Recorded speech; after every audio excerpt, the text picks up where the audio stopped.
미국의 베네수엘라 공습 소식이 전해진 직후 비트코인 가격이 동시에 요동쳤다는 점이 투자자들의 시선을 붙잡았습니다. 전쟁과 코인은 무관해 보이지만 시장은 그렇게 단순하지 않습니다. 지금 이 순간에도 지정학적 리스크는 자산의 성격을 시험하고 있습니다. 베네수엘라는 석유와 제재의 상징적인 국가입니다. 이 지역의 군사적 충돌은 에너지 가격 불안으로 번지고 그 불안은 다시 금융시장 전반으로 확산됩니다. 위험 회피 심리가 커질 때 비트코인은 과연 안전자산처럼 행동할지 의문이 커집니다. 최근 보도에 따르면 미국 국채 금리와 달러 지수가 동시에 반응했습니다. 전통 금융 지표가 흔들릴 때 투자자들은 항상 대안을 찾습니다. 그 대안의 후보로 비트코인이 다시 언급되는 이유가 여기에 있습니다. 하지만 모든 지정학적 충격이 비트코인 상승으로 이어진다고 믿는 것은 위험한 단순화입니다. 유동성이 줄어드는 구간에서는 오히려 변동성이 확대되며 개인 투자자가 먼저 흔들릴 가능성도 커집니다. 이 순간 시장에는 두 가지 감정이 동시에 존재합니다. 공습이라는 단어가 주는 공포, 그리고 혼란 속에서 기회를 찾으려는 기대입니다. 이 충돌 지점에서 비트코인은 단순한 코인이 아니라 심리의 바로미터가 됩니다. 미국의 베네수엘라 공습 이슈를 바라보는 투자자 심리는 생각보다 복합적입니다. 많은 분들이 전쟁 소식이 들리면 즉각적으로 비트코인이 오를 것이라고 기대합니다. 그 배경에는 비트코인이 중앙 통제에서 벗어난 자산이라는 인식이 깔려 있습니다. 국가 간 충돌, 제재, 금융 시스템 불안이 발생할수록 기존 화폐 질서에 대한 신뢰가 흔들리고 그 대안으로 탈중앙 자산이 거론되어 왔기 때문입니다.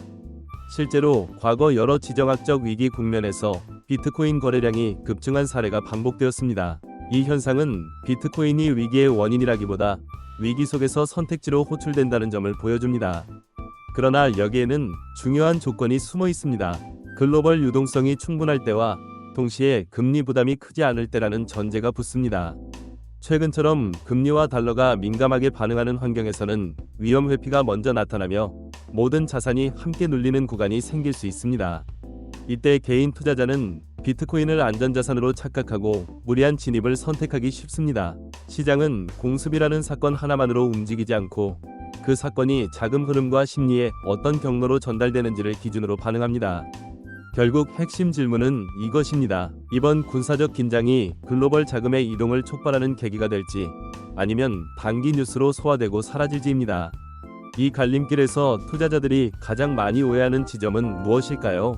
그리고 그 오해가 만들어낼 다음 변동성은 어느 방향에서 나타날 가능성이 있을까요? 미국의 베네수엘라 공습이 단순한 군사 뉴스에 그치지 않는 이유는 에너지 시장과 달러 유동성이라는 연결고리 때문입니다. 베네수엘라는 글로벌 원유 공급에서 차지하는 비중이 과거보다 줄었지만 제재와 충돌이라는 상징성은 여전히 강합니다.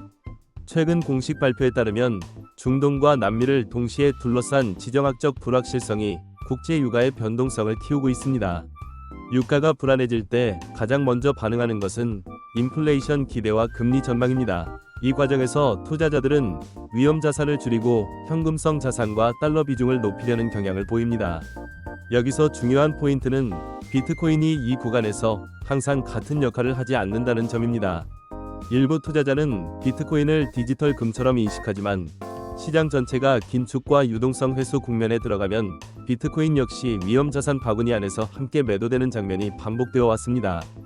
실제로 최근 보도에 따르면 글로벌 매크로 헤지펀드들은 지정학적 뉴스 직후 비트코인을 즉각 매수하기보다 달러 인덱스와 채권 금리의 방향을 먼저 확인하는 전략을 취하고 있습니다. 이는 비트코인이 독립적인 안전자산이라기보다는 자금 환경에 민감하게 반응하는 자산이라는 현실을 다시 드러냅니다. 반대로 개인 투자자 사이에서는 전쟁이라는 단어만으로 가격 반등을 기대하는 심리가 빠르게 확산됩니다. 이 심리적 간극이 커질수록 단기 변동성은 확대되고 예상과 다른 방향의 움직임이 나타날 가능성도 커집니다. 여기서 새롭게 떠오르는 하위 리스크는 에너지 가격 불안이 장기화될 경우 중앙은행의 정책 스탠스가 다시 매파적으로 기울 수 있다는 점입니다. 만약 금리 인하 기대가 뒤로 밀린다면 비트코인을 둘러싼 서사는 다시 한번 흔들릴 수 있습니다. 그렇다면 투자자들은 지금 무엇을 기준으로 이 상황을 해석해야 할까요? 공습 뉴스 이후 시장이 진짜로 주목하고 있는 지표는 무엇이며 그 지표가 방향을 바꿀 경우 비트코인의 성격은 어떻게 달라질 수 있을까요?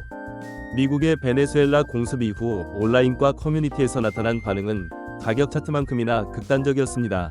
일부 시청자와 투자자들은 전쟁이라는 단어가 등장하자마자 비트코인을 반드시 사야 하는 자산으로 인식했습니다. 과거 지정학적 위기에서 비트코인이 단기 반등을 보였던 기억이 강하게 각인되어 있기 때문입니다. 그러나 이 기억은 선택적으로 편집된 경험에 가깝습니다. 실제 데이터로 보면 지정학적 뉴스 직후 비트코인의 방향성은 항상 일관되지 않았고 오히려 변동성만 급격히 커진 사례가 더 많았습니다. 최근 뉴스에 따르면 글로벌 거래소의 파생상품 시장에서는 공습 보도 이후 롱 포지션과 숏 포지션이 동시에 급증하는 현상이 관측되었습니다. 이는 시장 참여자들이 같은 뉴스를 두고 정반대의 해석을 하고 있다는 신호입니다. 이 구간에서 개인 투자자는 자신의 확신이 다수의 의견이라고 착각하기 쉽지만 시장 내부에서는 이미 의견 충돌이 가격에 반영되고 있습니다. 특히 레버리지를 사용하는 투자자 비중이 높아질수록 작은 뉴스에도 청산이 연쇄적으로 발생할 가능성이 커집니다.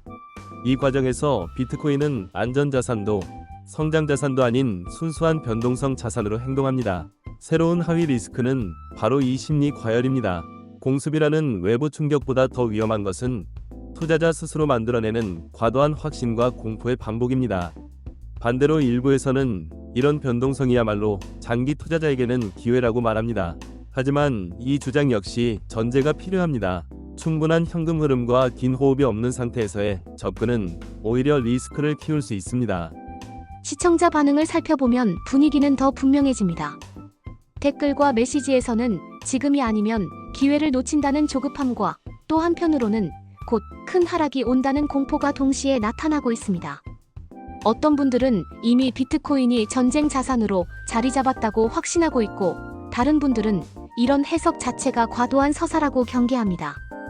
이 상반된 반응은 시장이 아직 방향을 정하지 못했다는 신호로도 읽힙니다. 이 시점에서 투자자들이 가장 많이 놓치는 지점은 가격이 아니라 조건입니다. 비트코인이 어떤 자산처럼 행동할지는 뉴스가 아니라 자금 환경이 결정합니다. 만약 글로벌 유동성이 다시 풀리는 신호가 나타난다면 같은 공습 뉴스도 전혀 다른 의미로 해석될 수 있습니다.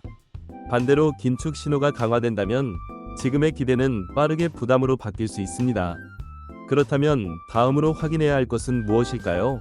이 긴장이 중앙은행과 기관 투자자의 실제 행동으로 이어질지 아니면 소음으로 끝날지를 가르는 결정적 변수는 어디에 있을까요?